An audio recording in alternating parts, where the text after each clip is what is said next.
Sorry. Hello. I'm doing my introduction again. Hello, welcome in 2021 in the place. I had to record this, guys, and on Facebook too, have a good laugh with this. And today we're going to talk about, be authentically you in 2021. And we're going to answer the question, can you really not be you?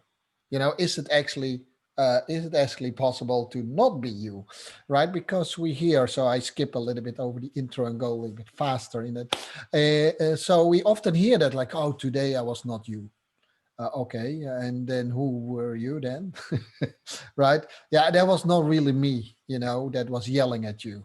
Or that was not actually really me who was really sweet to you, because normally I'm a nasty guy, but today I was nice at you, so that was not me, really me. It was not really me who danced really well today. It was not really me who screwed up the competition. So we often say that, right? It's not really me. Oh, I don't feel myself today. Who do you feel then? Well, I feel more like Brad Pitt. And so we say that, right? But is that really possible? Can you actually be not really you? Well, in principle, not, right? So last week I taught you quite a bit about the imposter syndrome and what it means, like if you had some good results, but we always try to minimize it and say, yeah, that was not really me, there was a lot of luck, or maybe it was my talent, or maybe it was my teacher, but it's not really me. And then at some point in time we get that feeling that we are invited to, for instance, me speak to a larger audience, and then you get on stage and you start to think, okay, everyone is going to find out that actually I'm not so good as I make them believe that I am, right?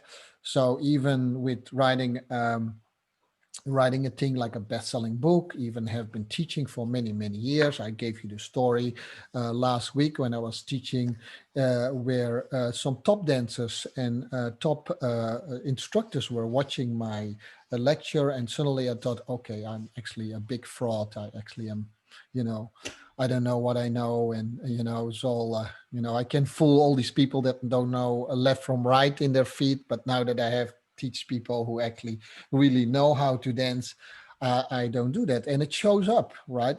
Everyone has that feeling. I know when I was talking to Monique is online, it's always nice to have you, Monique, but I know, remember when you did your workshop, and she has put makeup on maybe thousands of people already.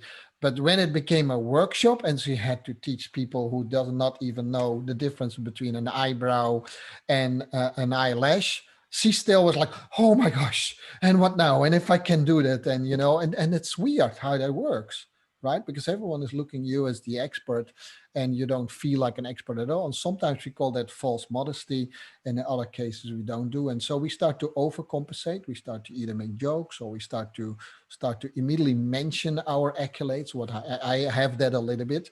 I start to mention what I did.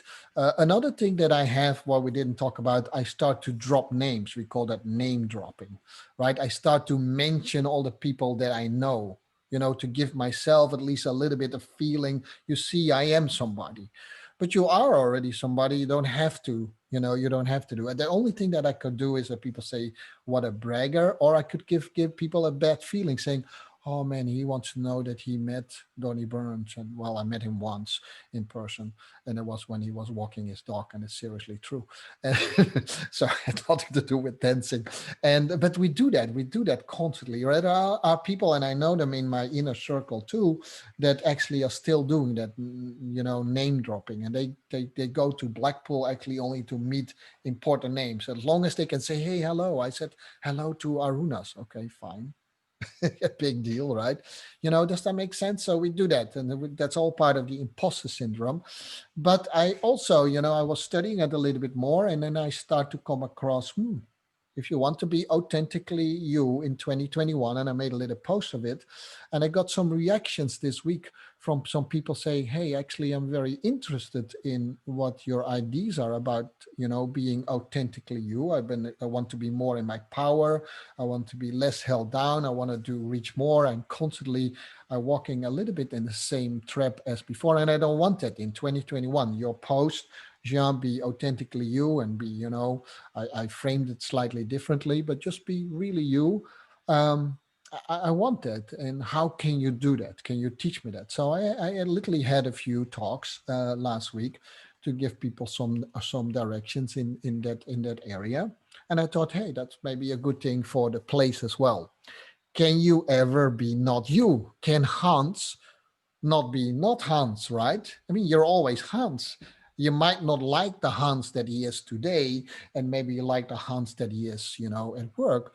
And so sometimes you get, specifically if you're a teacher to kids, then you hear things like if they have what they call a parent talk, right? And then the teacher starting to talk about your kid, and you think, is that my kid? you know so you could have a nasty kid, and you hear from the teacher back like, oh man, he is always, that's the best, that's the best kid. He always pays attention, he listens well, he, if I say left, he always goes left, he never go right, he's doing exactly what I want. You think, huh?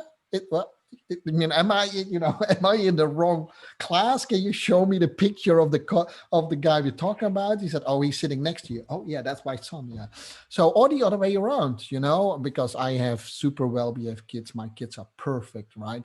And then you come to your parent meeting and they start to talk about, oh, but your son did this and that. No, my son is not doing that. You must be a liar, because that's not my son. He looks like him, but that's not my son. My son is not doing that.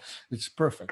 So, so what does that mean? Does that mean that in this case, my son or my daughter is behaving completely different at home, and is it therefore a different child at home than in school? Yes and no. It's still my DS, it's still my Naveen, but in different settings we have different roles. And for most of the time, that is actually a good thing, right? So I remember that I went on so many business trips, and I'm saying this because my good friend Hans is online, so he probably could say the same thing. I went to so many business trips, and that's always in nice hotels. And in nice hotels, I just drop the towel where I had the towel, and just I just leave everything around, and miraculously, when I come back from my meetings, everything is in place again. It's a big magic box, and they call it a hotel. But then when I come home, and I do the same thing. The first thing I hear is not a hotel here.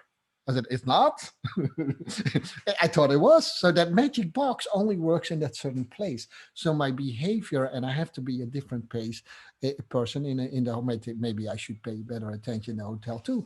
But that's that. And so in my business career, I had several functions. I've been as a marketing manager, I've been a director, and in these several roles, you take several roles, and it's not you playing someone else, it's just expected from you, if you're in a leadership position, to lead.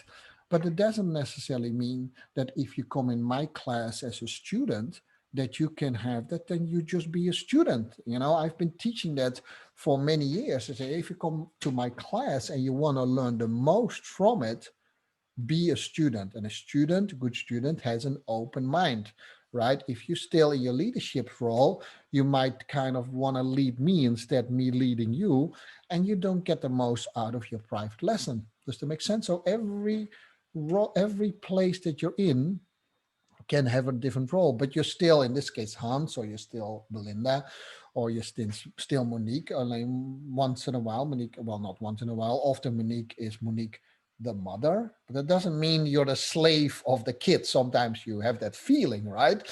You never have that, because you also have perfect kids, of course, but you sometimes have that. I'm your mother. My mother used to say, I'm your mother, I'm not your slave, right? So we get role confusion. And and if you think about authentically you, is, are you sometimes confused about the all own roles that you have? And we all are at times, and most of the time we are that, when we are a little bit uncomfortable in the role that we have. It could be a new role. I still remember my very, very first dance lesson.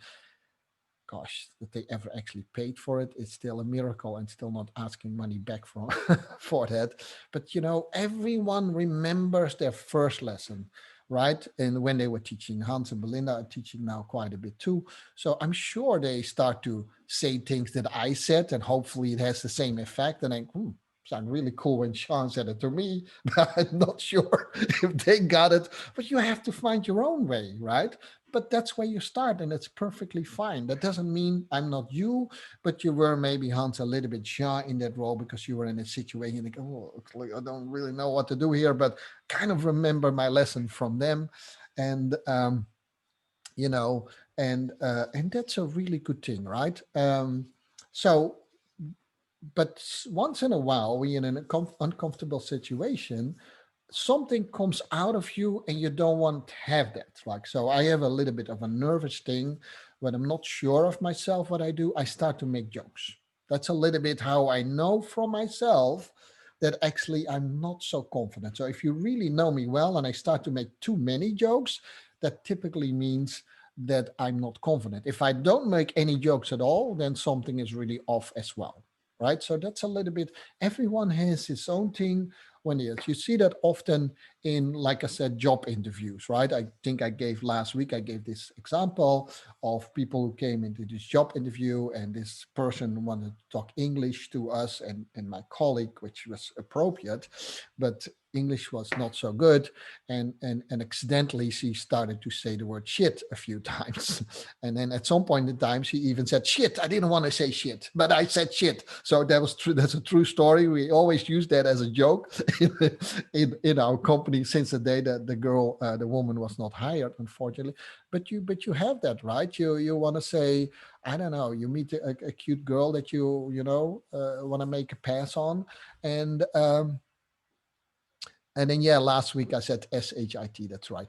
And now I just said shit. And on Facebook, and so I lost a lot of people right now. Sorry, guys.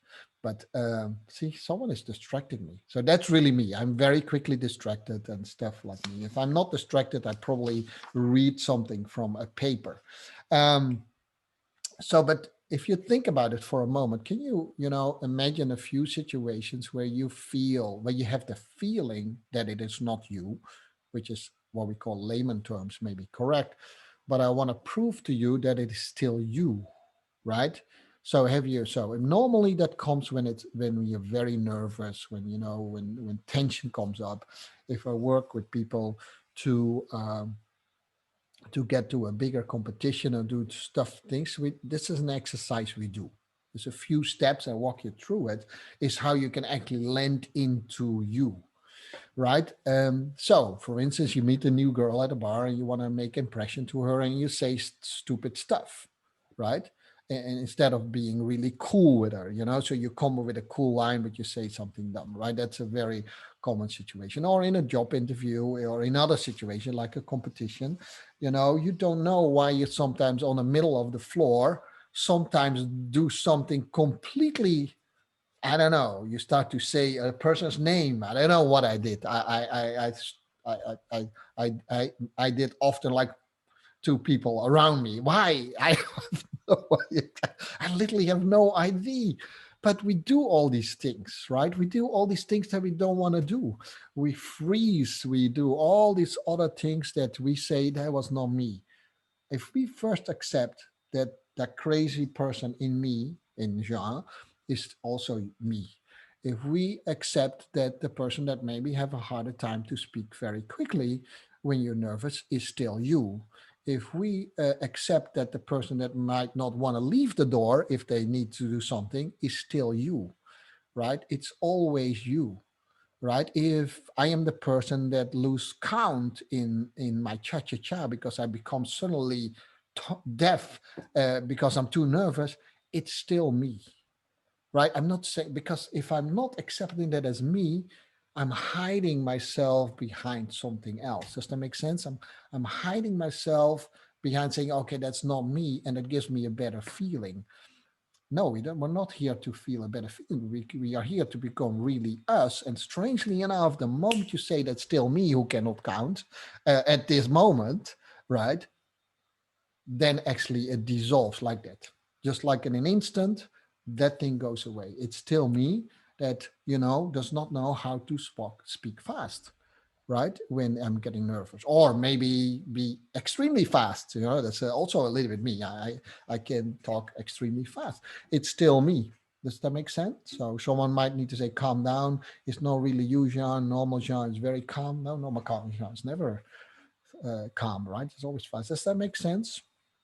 Yeah, can anyone, well, you don't have to say, but is anyone in a situation where you recognize yourself that you think, because I'm nervous, I do something? It could be more extreme, by the way. Some people, because they become angry and they become like an entire different person. I don't know if you ever come across, I mean, I can remember some business settings where we have been years together, nice suits, we walk around, and suddenly the revenue, right? That means the money that we make on a quarterly basis in an American company didn't even drop down, but completely plummet. And one of my managers became so angry that I thought, who is this man? It's still that man, by the way. I knew that, of course, as a coach. But I was thinking, who is this man? And he was yelling at us, and he's saying that we were idiots. And actually, he felt an idiot because he committed to a number that we never could make. But that's a whole different story. But he became really angry. So we have that sometimes, right? Where we give the other person a feeling that it's someone else, right? Can that be? Some psychologists say that it's not entirely you, but I don't believe that, to be honest. I can prove that it is true because it's always you, whether you're angry and whether you're not, but you need to get it not somewhere in the middle. You need to get it more like acceptable. So we all have different roles, and in different roles, we have a slightly different way of appearing. If I go on the dance floor as a teacher, I'm still Jean, and most of the people know me well, recognize me, but I come a little bit more professional dance teacher. If I would, this week I have to do a self-defense class online. That would be a completely new thing. Not really, but it would be to teachers who are going to teach it to their kids, and so that would be actually new. So I'm sure of already that I know that I will be more nervous than normal. And now that I know all these things about myself, I know already a little bit of the things that probably are going to show up in me. And that could be jokes. And I have an American audience who are American educators. I have to be very careful with my Dutch jokes, but I cannot always help myself, right? It's a really weird thing. I can't help that these things come, but I have to be very careful because it's about women's self-defense and it's about harassment. I have to be very careful. So I'm becoming very conscious of what role I'm going to play. And then I'm going to talk to myself, to the Dutch guy who was always making these jokes, saying, I like you a lot, right? But I have no time for you now. There's no place for you today. Does that make sense? Right? There's no place for you today. And you might not immediately accept this as something that could be very tangible and very practical, but I can guarantee you it's a very powerful way of coaching and be coached. If you could say, okay, this is Hans, and Hans is say, I mean, I'm just using not you, Hans, in this case, but I know some people are very critical and very skeptical, and there is a good place to be critical and skeptical, right? And specifically if you have a new teacher, right? So those people that I'm going to talk to, they will be very critical and very skeptical. I know it because it might become a larger contract for me. So the other group, I know I talk to them, not only to them as the teachers who are going to learn from me, but they are also going to judge me whether I will be a good instructor for them in the months and maybe even years to come. So knowing this, I mean, this is one of the first times that I do this, maybe more a little bit in-depth coaching on this, just for free. And but knowing this gives me a mindset saying, okay, I'm not just talking to Hans and Belinda and Monique and Frank and Yitka and Danielle and Irene as listeners, but suddenly I make them very critical, saying, what is this? Right? And once the critic in yourself comes up, which is a good thing in unknown situations, you need to be a little bit more critical, but you have a different type of questions. Okay, so you have that now, that feeling, and I'll taking it away as well and saying, hey, I'm going to talk to you about the cha-cha-cha, and to Hans and Belinda, I'm going to talk to you about the foxtrot. And suddenly, you know that critical thing goes away, because the people that I'm seeing right now, they know me really well as a dance teacher, and you have accept me as your dance teacher already, so you're not critical to that. Does that make sense? But if I come to you and say, hey, I also, at the end of this talk, I want to sell you something. It's a new, real cool new product. It's how to do better insurances in your life.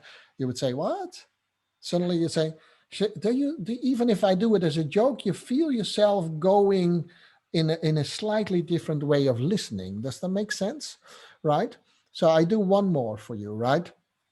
I always have really, I am very passionate about cooking, and not everyone knows that, by the way, but I'm very passionate about cooking, and especially about about cooking Asian stuff.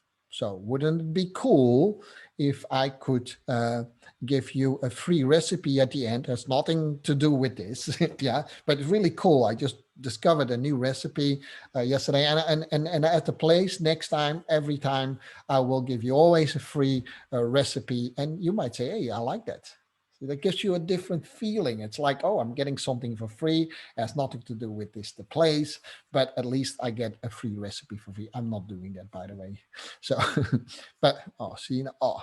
So we have, not only we have different roles, but we have to understand that we provoke in the other person also different roles.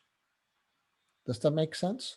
And we have to be very aware, if specifically you're a teacher or an instructor like me, that I can see in your faces, is this the normal, good listening Hans, or is he preoccupied with maybe other things? Doesn't mean that he is not nice. That might mean there's something really seriously going on in his life, right? So we all have these different roles, and it's a really good thing.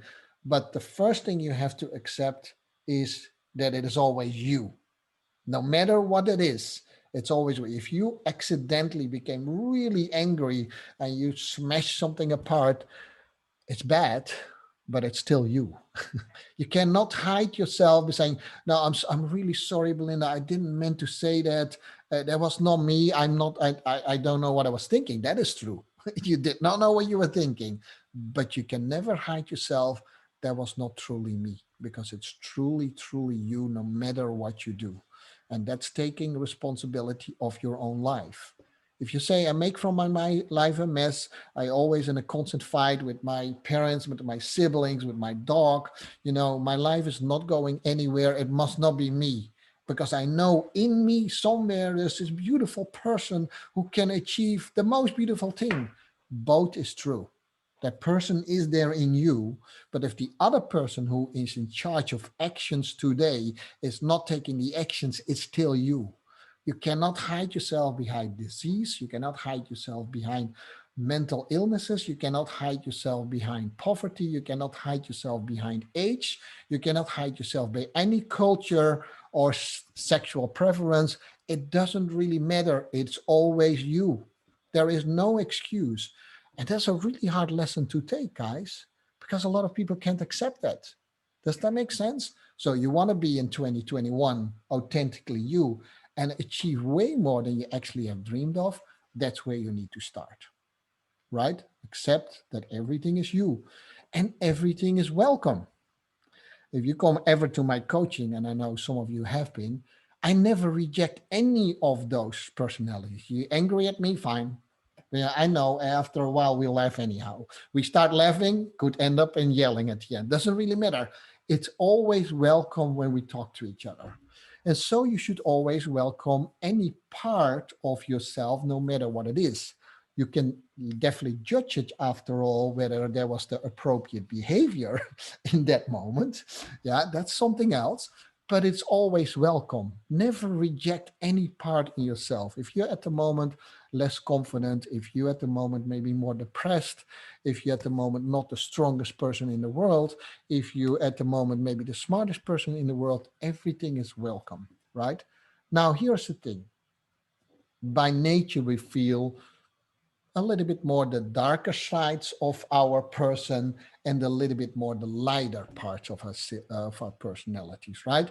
When I'm in my energetic self, I make jokes, all that kind of stuff. It's my lighter part. It's in the light. That's when I shine. Now, trust me, I have some darker parts too. The trick here is, can we shine light on the darker parts and bring them into the light? Because most, now, let me say that even stronger, all the time, the darker parts in our life are just a different face of something that actually wants to show up in a better way. It just comes out at the moment in a bad way. And most of the time, it is because we have pressed it, suppressed it too much. Does that make sense? So, someone who has a hard time connecting with people has start to believe in themselves that they are just not good in connecting with people. But the reality is that the person itself really has this nice character to want to connect with other people. Right? Does that make sense? So people who say that, it you can shine light. We call that we call that shadow light coaching. I do that, and it's a really beautiful way. It's a little bit hard in an emotional way sometimes to feel that everything is welcome. I have give me a last example of myself. Um, I used to, if I would talk about my abuse history, I always would talk uh, about someone in a third person. It didn't really happen to me. Does that make sense? I never talked about me. I ever always talked about him, as I literally did that. And I met years and years ago my own shadow lights coach who trained me in this to do this, and said, "Did you notice that?" I said, "Yeah, I knew that. That's just a fine way for me talking about it because it's not me." I said, "Exactly, it's not you, but it happened to you, Jean." I said, "Yeah, it happened to me, but we don't. You don't have to say that. I mean, that's painful. Exactly." I said, "But it happened to you, right? You understand that, Jean? Yeah, it happened to me. But I rather talk about it was, it was me when I was 13 and I gave him a name. And the more I did that, I thought the safer I felt, right? And the more distance I got from that person that went through something really bad. And at some point in time, I thought, wow, man, I'm brilliant. I found my own trick, right? I was completely detached from it. And I thought I was healed from it. That was in my early days when I started to do this work, till someone actually made me hardly see, but don't you see that it's you? But it's so ugly. I don't want to see it. It's ugly. It's true. I mean, I never want you to go through something ugly like that. But in a sense, it has made you also you. In the end, if I did not go through that, I would not be the coach that I am. In the end, I would not be the best-selling author that I am. In the end, I might not even be the Jean that I am altogether, even with that ugliness that I was trying to push away so far away. If you ask me today, if I had a magic wand and I would take that part away from you, would you take it? It's so ugly that I probably would say yes, but you would sit here by yourself looking at an empty black screen in the middle instead of listening to the place, because I probably would not be here either. So we say that very quickly. Yes, take that away from me. And I know some of you, if not all of you, went through pretty hardship, but do realize that that shaped us too. And the sooner you accept these things in ourselves, the better 2021 we have. It's not always pretty what we go through, but it's always welcome, right? It's like your siblings, right? It's like, I don't love my siblings equally. We say we do, but in reality, we don't, because we have a different relationship with them, right? But I all accept them. They're always my brothers and sisters, even the ones that I, maybe have a little bit harder time to deal with. Now, if you have only one brother or sister, or not at all, this example doesn't work so really well for you. But I have seven. So, can I get along with all of them? No, really. Do we have fun when we're all together? Yes, but I know there are some situations that can be very explosive, and then we have to talk about all stuff, but they're always welcome. There's no sibling that my door is not open for them, right? They're always welcome. And that's the same thing with the parts in you too as well. All right, I hope that makes some sense. I wanted to make a new entrance to what we call Be Truly Authentically You in 2021. This is an, first introduction. Um, before I say goodbye to the people on Facebook and open it up for a discussion, because this is a wide topic but super interesting. Um, I want to say goodbye to the people on Facebook and also on my podcast. I'll hope to hear you back tomorrow on my podcast, and the people on Facebook. You can either find me on Instagram Live every Saturday morning, 10 a.m. Dallas time, which is 5 p.m. in the Netherlands. If I calculate that correctly, yes. And or next week in the place, 12 o'clock, we have a new episode for the place, 12 o'clock. Thank you for watching me here at Facebook. I must honestly say I was always a little bit ashamed of that, but for some reason like that. But it's actually going really well on Facebook. I got a lot of viewers lately. So thank you for following me. I appreciate if you ever have a question for me actually in this line, just feel free to ask it. It's a fun way to answer it. I'll see you back next week. And then for the people with me here on Zoom, we answer some questions and have some more fun. If you want to be on Zoom the next time, just drop us a message and we'll send you some information about that as well. All right. I'm going to close Facebook, and I'm also stop the recording.